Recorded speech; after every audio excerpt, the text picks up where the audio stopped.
Arrival of Muslims in India, arrival of Muslims in India, this is the time. इसी वक्त Saudi Arabia में जो अरब peninsula है, Arabian peninsula है, वहां पे इस्लाम का राइज हो रहा है, इस्लाम का राइज हो रहा है। And who were these Arabs? These Arabs were basically traders. ये कौन थे? ये ट्रेडर्स थे। और इनका ट्रेड जो था ये इंडिया के साथ भी था। आप देखोगे अगर यहां पे है अरब का रीजन, ये है ना, और ये जो है हमारा वेस्टर्न कोस्ट है, वेस्टर्न कोस्ट, इसको हम आज केरला कोस्ट कह सकते हो या मलाबार कोस्ट कह सकते हो, है ना। ये इंडिया का वेस्टर्न कोस्ट है, ठीक है। तो इन अरब्स का वेस्टर्न कोस्ट के साथ रिलेशनशिप था, ये यहां से ट्रेड करते थे, राइट।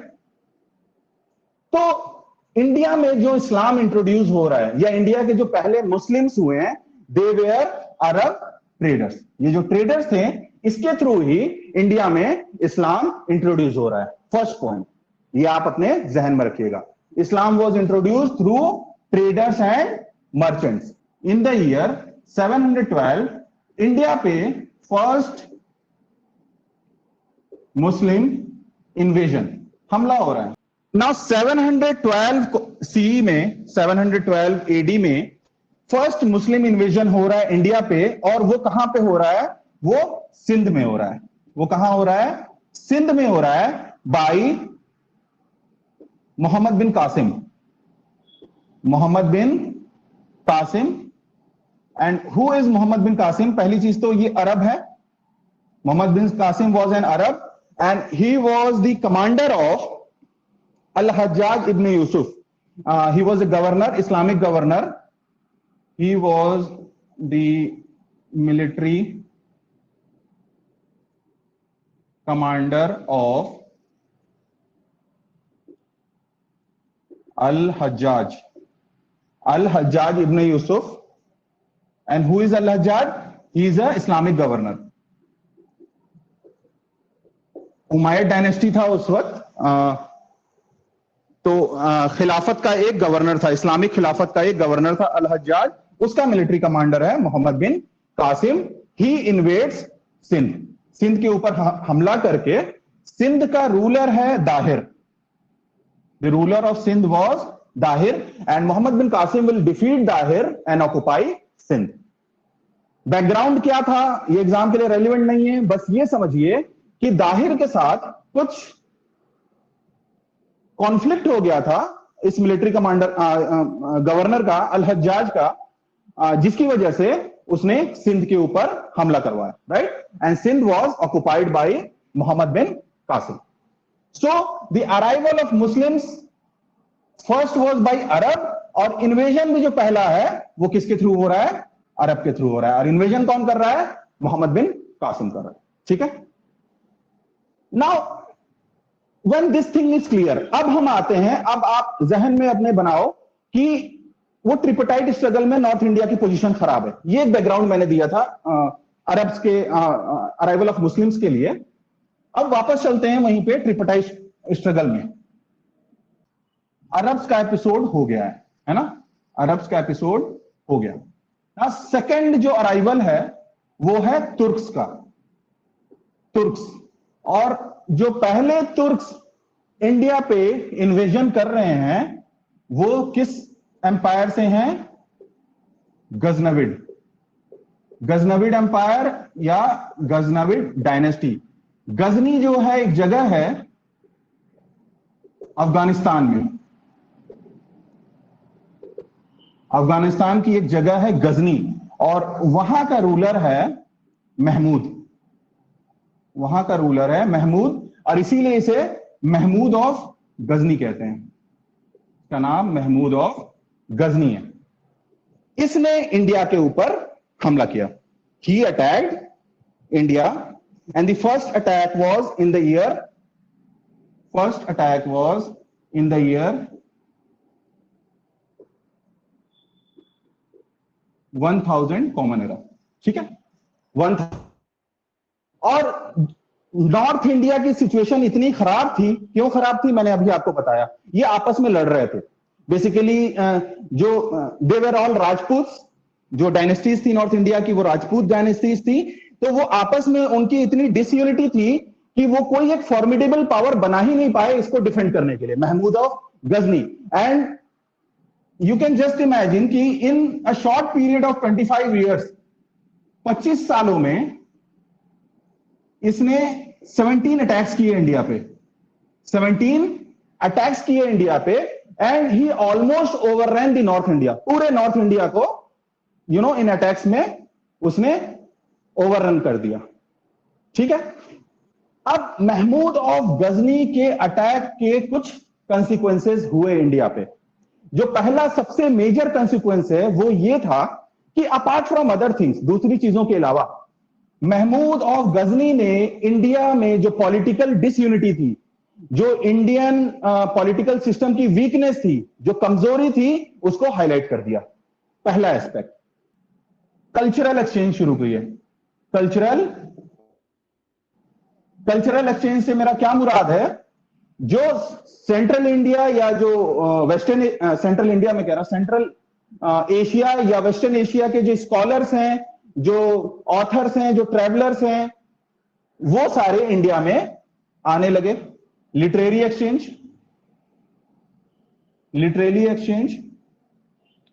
एंड सूफिज्म का भी स्टार्ट हो रहा है इंडिया में। सूफिज्म का भी, सूफीज का अराइवल इंडिया में इसी टाइम पीरियड के बाद हो रहा है। तो ये दोनों चीजें जो हैं आपके एग्जामिनेशन पॉइंट ऑफ व्यू से रेलिवेंट। ठीक है, नाउ दो स्कॉलर्स तो गजनी के साथ ही थे जिनका नाम आपको अपने एग्जाम के लिए याद रखना है। एक था Firdausi was a Persian author. ये पर्शियन ऑथर था जिसने एक बुक लिखी, शाहनामा। ये पर्शियन में है। Shahnameh basically deals with the history of Persia. Shah जो है, ये पर्शियन रूलर को शाह कहते हैं, तो Shahnameh means story of the rulers of Persia. So it is a huge book, voluminous book, and it deals with the history of Persia. दूसरा एक traveller आ रहा है इस टाइम पीरियड में, महमूद ऑफ गजनी के टाइम पीरियड में। His name is Al Biruni. इसका नाम रेहान है, but famously he is known as Al Beruni. और ये इंडिया में आके, जैसे मैंने बताया था, हुआयन सांग ने एक बुक लिखी है, सीयू की ट्रेवलॉग लिखा है, उसी तरीके से अल बरूनी ने भी एक ट्रेवलॉग लिखा और उसका नाम है किताबुल हिंद। और ये किताबुल हिंद ये अरबी में लिखी है, अरबिक में है। And it is a very detailed description of the situation in India during 11th century. ये कौन सी सेंचुरी है बाय द वे? ये जो यहां से शुरू हो रही है, कौन सी सेंचुरी शुरू हो रही है? 11th सेंचुरी शुरू हो रही है ना? तो इसने इंडिया का डिस्क्रिप्शन दिया है 11th सेंचुरी के दौरान। And when you read this book, आप ये बुक पढ़ोगे तो आपको पता चलेगा कि he talks about almost everything. He talks about Indian science, Indian culture, Indian philosophy and religion. He talks about the scientific development in India during this period. So this is quite a detailed description of India in the book of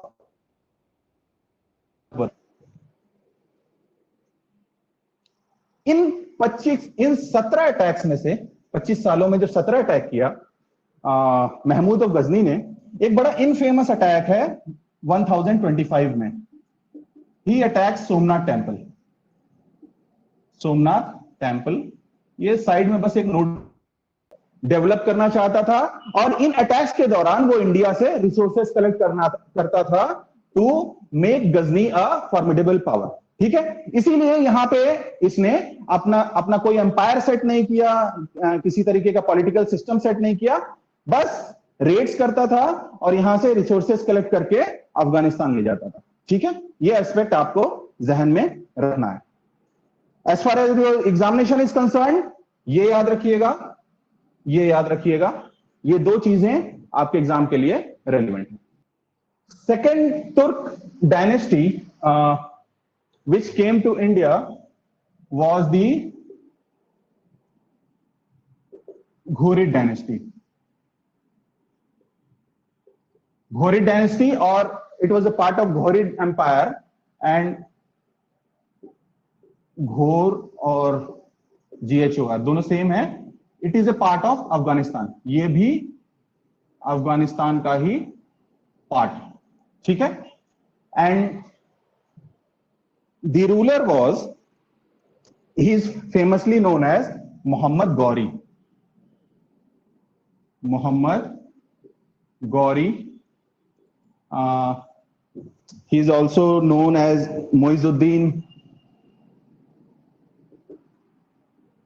Moizuddin और Shahabuddin,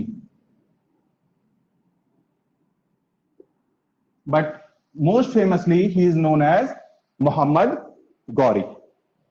Now Muhammad Ghori occupied the throne of Ghuri dynasty in 1173. 1173 में इसने occupy किया Ghurid dynasty को, और India पे जो ये attack कर रहा है, इंडिया पे इसका फर्स्ट अटैक जो हो रहा है, that is the year 1175 common era. और एक चीज ध्यान में रखिए, अभी मैंने जो महमूद ऑफ गजनी के बारे में बताया था कि उसका इंटरेस्ट इंडिया में टेरिटरी कैप्चर करना नहीं था, बट मोहम्मद गौरी का था। मोहम्मद गौरी ये जो अटैक्स कर रहा था, it was to occupy the territory of India. और इंडिया में जो इसके फेमस बैटल्स हुए हैं, आपके एग्जामिनेशन पॉइंट ऑफ व्यू से सिंगल इंपॉर्टेंट बैटल है battle of Tarain. Battle of Tarain, और बैटल ऑफ तराइन जो है ये दो हो रहे हैं। फर्स्ट बैटल ऑफ तराइन हो रहा है आपका 1191 में, और सेकंड बैटल ऑफ तराइन जो हो रहा है आपका 1192 में, ठीक है। अब ये बैटल ऑफ तराइन किससे हो रहा है? बैटल ऑफ तराइन हो रहा है Prithviraj Chauhan. Prithviraj Chauhan, and Prithviraj Chauhan was the ruler of Ajmer. Ruler of Ajmer. He was the ruler of Ajmer. In the first battle of Tarain, Prithviraj Chauhan defeated Muhammad Ghori. He defeated in the first battle of Tarain, और मोहम्मद गौरी को retreat करना पड़ा, India से retreat करना पड़ा, वापस जाना पड़ा, right. But he prepared, recouped and came again in the second battle in the year 1192, and he was successful in defeating Prithviraj Chauhan. Prithviraj Chauhan को second battle 1192 में मोहम्मद गौरी ने डिफीट कर दिया, ठीक है। So Mohammad Ghori defeated Prithviraj Chauhan in the second battle of Tarain. इसी तरीके से एक और बैटल है, बैटल ऑफ चंदावर। बैटल ऑफ Chandavar in the year 1194. 1194. Now this was against Muhammad Ghori versus the ruler of Kannauj. The ruler of Kannauj, Jayachand. Jayachand. He was the ruler of Kannauj, and he was also defeated in this battle. So in short, by the year of his death, Gauri की 1206 में death हो रही है। by this time 1206, Muhammad Ghori and his armies has almost established their control over North India, ठीक है। तो अफगानिस्तान से लेके नॉर्थ इंडिया तक किसका कंट्रोल हो गया? मोहम्मद गौरी का कंट्रोल हो गया बाय द ईयर 1206। नाउ ये जो कॉन्क्वेस्ट हो रहा है ड्यूरिंग दिस पर्टिकुलर पीरियड, इसमें एक चीज ध्यान में रखना। फॉर एग्जांपल जैसे पृथ्वीराज चौहान है, तो Prithviraj Chauhan is a very important figure in Indian history, और पृथ्वीराज चौहान से रिलेटेड एक बायोग्राफी है, एक बुक है Prithviraj Raso. Prithviraj Raso, and Prithviraj Raso is written by Chandbardai. Chandbardai एक सोर्स, ये याद रखिएगा। दूसरा, अरब्स के कंटेक्स्ट में मैंने बात की थी मोहम्मद बिन कासिम। मोहम्मद बिन कासिम। तो ये जो सिंध की हिस्ट्री है इस टाइम पीरियड में, ये सिंध के ऊपर अटैक हो रहा है। सिंध की जो हिस्ट्री है वो हमें, एक बुक है चचनामा। अब ये चचनामा लिखी किसने है? Clear, anonymous. It is not very much clear कि ये बुक का ओरिजिन क्या है, ये किसने लिखा है। इसके ट्रांसलेशंस वगैरह है, दैट इज ओके, बट किसने लिखी है इस पे डिबेट है। तो बस ये याद रखिए कि चचनामा पता चल रहा है, सिंध की हिस्ट्री का पता चल रहा है। ये जो मुस्लिम इन्वेजन हो रहा है, कंट्रोल हो रहा है, उसका पता हमें किस बुक से चल रहा है? चचनामा से चल रहा है। और पृथ्वीराज चौहान के बारे में बायोग्राफी है पृथ्वीराज रासो। ठीक है, these are important aspects of your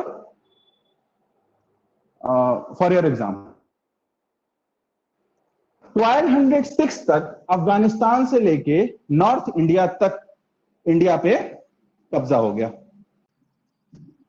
1206 में death of Muhammad Ghori. Muhammad Ghori was assassinated. He was killed. He was assassinated by a tribe. एक जनजाति है Khokhar. Khokhar is the name of A tribe. एक जनजाति है, उसके एक मेंबर ने इसको मार दिया। मोहम्मद में ये जो अफगानिस्तान से लेके नॉर्थ इंडिया तक का जो रीजन है वो एक तरीके से समझिए it was without a ruler. It was without a ruler. Now Ghori had no sons, Ghori के कोई बेटे नहीं थे। तो ये जो पूरा एरिया है अफगानिस्तान से लेकर नॉर्थ इंडिया तक, it was divided between his slaves. This whole area was divided between his slaves. और इसके 3 इंपॉर्टेंट स्लेव्स हैं। पहला है यालदोज। पहला है यालदोज। ये आपको याद नहीं रखना, ये मैं सिर्फ समझाने के लिए बता रहा हूं। ताजुद्दीन यालदोज या ताज यालदोज, जो गजनी का रीजन है, जो अफगानिस्तान का रीजन है, वो इसके हाथ में आता है। इसका दूसरा स्लेव है नसीरुद्दीन कुबाचा। नसीरुद्दीन कुबाचा जो आज का करंट का आपका पाकिस्तान का रीजन है, मुल्तान और ऊच का रीजन है, वो इसके हाथ में आता है। एंड द थर्ड वन जिसके ऊपर हमें कंसंट्रेट करना है अपने एग्जामिनेशन पॉइंट ऑफ व्यू से, ही इज कुतुबुद्दीन ऐबक। कुतुबुद्दीन ऐबक, और इसके कंट्रोल में आता है आपका दिल्ली रीजन या north India. And this Qutubuddin Aibak will lay the foundation of slave dynasty in India. Slave dynasty की शुरुआत कर रहा है, and the slave dynasty is the first dynasty of Delhi Sultanate. Slave dynasty जो है ये दिल्ली सल्तनत की पहली डायनेस्टी बनके उभरेगी। अब तुर्क्स में हमने गजनब लिया और देख लिया, है ना। अब तुर्क्स में अगला जो बनेगा, जो अभी मैंने बताया, कुतुबुद्दीन ऐबक का जो नॉर्थ इंडिया पे कंट्रोल हो रहा है, वहां से स्टार्ट हो रहा है आपका दिल्ली सल्तनत। और दिल्ली सल्तनत से 1206 जिस ईयर में गौरी की डेथ हो रही है, टिल 1526 जिस ईयर में बाबर लास्ट सल्तनत के रूलर इब्राहिम लोदी को हरा के in the first battle of Panipat India पे अपना कंट्रोल स्टैब्लिश करेगा। ठीक है, सो 1206 से लेके 1526 का जो टाइम पीरियड है वो आपका दिल्ली सल्तनत का टाइम पीरियड है। ठीक है, दिल्ली सल्तनत में आपकी टोटल 5 डायनेस्टीज हैं। टोटल 5 डायनेस्टीज हैं। देखिए, अब आपका जो सेंटर ऑफ पावर है वो कन्नौज से शिफ्ट करके कहां आ गया है? दिल्ली रीजन आ गया है ना। बाय द वे, दिल्ली का डेवलपमेंट जो हो रहा है, जो मॉडर्न दिल्ली हम जिसे समझते हैं, it is around 8th century 8th century में दिल्ली का फाउंडेशन हो रहा है. Delhi was founded during this time period, during 8th century, by a Tomar king. By a Tomar king. His name was Anangpal Tomar. Anangpal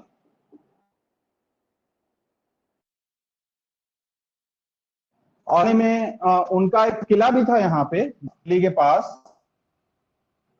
it was known as किला राय पिठोरा. राय पिठोरा. बाद में इसी के आसपास जो है ये दिल्ली सल्तनत के जो शहर हैं वो डेवलप होंगे, है ना. So Delhi was founded in during the 8th century by a Tomar ruler. His name was Anangpal Tomar. Now Delhi Sultanate has a total of 5 dynasties. पहला slave dynasty, गुलाम वंश. It is also known as Ilbari dynasty. Ilbari एक कबीला है. It is a tribe. ये कबीला है. इसके ज्यादातर रूलर्स करते थे, इलबरी कबीले से बिलोंग करते थे, इसीलिए इसको इलबरी और Mamluk dynasty. Mamluk is similar to slave. English में स्लेव डायनेस्टी बोलते हैं, ऐसे मामुलिक डायनेस्टी बोलते हैं. It is related to slave dynasty. तो 3 नाम है, स्लेव डायनेस्टी, इलबरी डायनेस्टी और मामुलिक डायनेस्टी. इसका जो टाइम पीरियड है 1206 कुतुबुद्दीन ऐबक से शुरू हो रहा है 1290 तक. ये पहली डायनेस्टी है दिल्ली सल्तनत की. सेकेंड डायनेस्टी जो है वो आपकी खिलजी डायनेस्टी है. खिलजी डायनेस्टी ये 1290 से लेके 1320 तक रहेगा. इसमें एक इंपॉर्टेंट रूलर है अलाउद्दीन खिलजी, उसको काफी डिटेल में देखना है हमें अपने एग्जाम के लिए. तीसरी जो आपकी डायनेस्टी है वो है तुगलक डायनेस्टी. और तुगलक डायनेस्टी जो है इसका टेन्योर सबसे लंबा है. दिल्ली सल्तनत में ये डायनेस्टी सबसे लंबे वक्त तक रूल कर रही है. और 14 कर रही है. और दिल्ली सल्तनत में सबसे बड़ा एरिया भी इसी के कंट्रोल में है, तुगलक के कंट्रोल में है. एग्जाम के लिए आप जहन में रखिएगा. रूल का टाइम भी लंबा है. ये आप देखो ऑलमोस्ट 94 ईयर्स हाईएस्ट है ये, है ना. और लोएस्ट इसका है, खिलजी का है, इट इज जस्ट 30 ईयर्स. है ना. तो थर्ड जो डायनेस्टी है हमारी वो है तुगलक डायनेस्टी. और इसमें 2 इंपॉर्टेंट रूलर हैं, मोहम्मद बिन तुगलक एंड फिरोज शाह तुगलक. उनको हम थोड़ा डिटेल में देखेंगे. आपकी जो 4th डायनेस्टी है that is your Syed dynasty. Syed dynasty examination point of view से इसमें कुछ खास नहीं है, कुछ उतना रेलिवेंट नहीं है, फिर भी शॉर्ट में हम इसको देखेंगे. 1414 से 1450 टाइम पीरियड है इसका. और जो लास्ट डायनेस्टी है 5th डायनेस्टी है वो है आपका Lodhi dynasty. Lodhi dynasty 1451 to 1526. और Lodhi dynasty is the last dynasty of Delhi Sultanate and the last Lodhi ruler. Ibrahim Lodhi की लड़ाई हुई, पानीपत की पहली लड़ाई के नाम से फेमस है, the first battle of Panipat in the year 1526. उस बैटल में इब्राहिम लोधी मारा जाता है and that is the end of Delhi Sultanate along with the Lodhi dynasty. और इंडिया में मुगल रूल का स्टार्ट हो रहा है. ठीक है. So these are the dynasties study in the Delhi Sultanat. ठीक है. ये क्रोनोलॉजी जहन में रखिएगा और एटलीस्ट इतना तो याद रखना ही कि कौन सा सबसे लंबा चला है, कौन सा सबसे छोटा चला है.